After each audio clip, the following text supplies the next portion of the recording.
Valentine's Day is tomorrow, but we got to take care of our singles out there. So welcome back to Single Awareness Hour, sponsored by our friends at Blue Martini Lounge.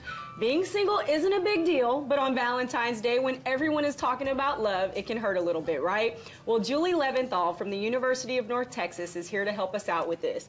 No one here is suffering from sadness awareness issues, but tell us about this. It's a real deal, right? Oh, totally. You know, it's such a big deal. We make a big deal out of Valentine's Day. We pretend, or society kind of tells us that, oh, you should be with your soulmate, the one that you love. And in reality, you can be with anybody. It's not just limited to someone you're in a romantic relationship with or anything like that. We can spread the love in a lot of different ways. That's right. I love it. So what sort of advice do you have for people if they're dealing with the singles blues around Valentine's Day? I always say pay it forward. It's the kind of idea, you know, in elementary school when you had to give out Valentines to everybody in your class, even though you might not have liked everybody so much. It's that same kind of idea. Do something for other people. Go volunteer your time. You can even spruce it up and do something for yourself, of course. But volunteer, give back to people, show the love to your family members, your friends, things like that. I always say it's such a great holiday to kind of figure out if you are your dude's one boo. Because if he has plans, like if you're trying to make plans, your dude's one boo. It's not working. I know. It's I thought you said lingo. something else. Okay.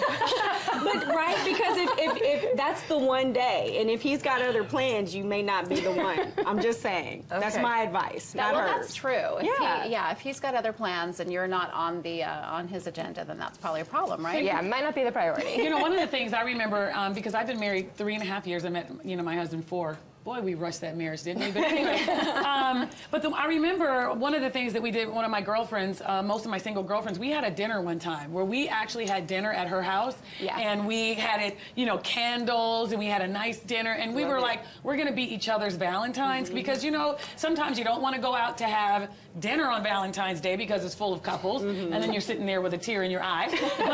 But you know what I mean? When your girlfriends are all single, you get together with each other and just, you know what I mean, have a good time. Well, and people are doing that kind of like independence parties, go out and embrace the fact that you're single. But I really like what you talked about first, just showing love to other people, because when you're giving love and exuding love to others, something comes up on you that is so much more rewarding than somebody paying it to you. Yeah. Well, and really usually when we are feeling kind of blue, helping other people makes us feel better. Absolutely. So it's just one of those things that it kind of makes sense. Although I love that movie. Was it Valentine's Day with Jessica Biel? Everybody in it. Where they get the piñata and they're beating the crap out of the piñata at their I Hate Valentine's Day party. Yep. No wonder you love that movie. You don't have to go to that extreme, but you can definitely do something like that. Well, isn't this weird, though? Because you all, I love Valentine's Day. And we don't do a lot, but I feel like it's something to celebrate. You're just recognizing your relationship. Like, I'm almost feeling kind of guilty because everyone's like, oh, it's bad. And, you know, single's great. I mean, what about people like me? I'm happily married. Can't wait for Valentine's tomorrow. You should rock your husband's world. And I will.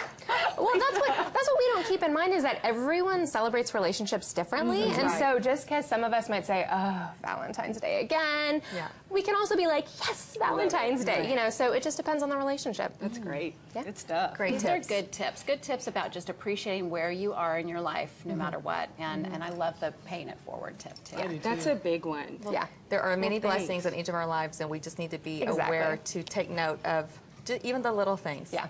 And take stock of what's going on around us in our lives and what our many blessings are. Exactly. And maybe, you know, when I was single, Valentine's Day for me, you know, it's never been a favorite, but it kind of was one of those times, because everybody is talking about love, where you take a moment and you really think about, okay, what do I want? Like, what do I want in another person? And really to sort of use that day as a time to take stock and figure out what it is that you want, so that you can kind of go forward from that point. And then the next Valentine's Day, you know, have somebody celebrate. You guys did really well. I used to send myself flowers to the Hey, you can do that too if that's what you want. Good too. I'm in love with me. That's right. Well, thanks so much, Julie. We really appreciate these great tips. And when we come back, we're mixing things up with our Singles Awareness Hour with Blue Martini Lounge. We told Dee Dee we were going to be drinking. Stay with us.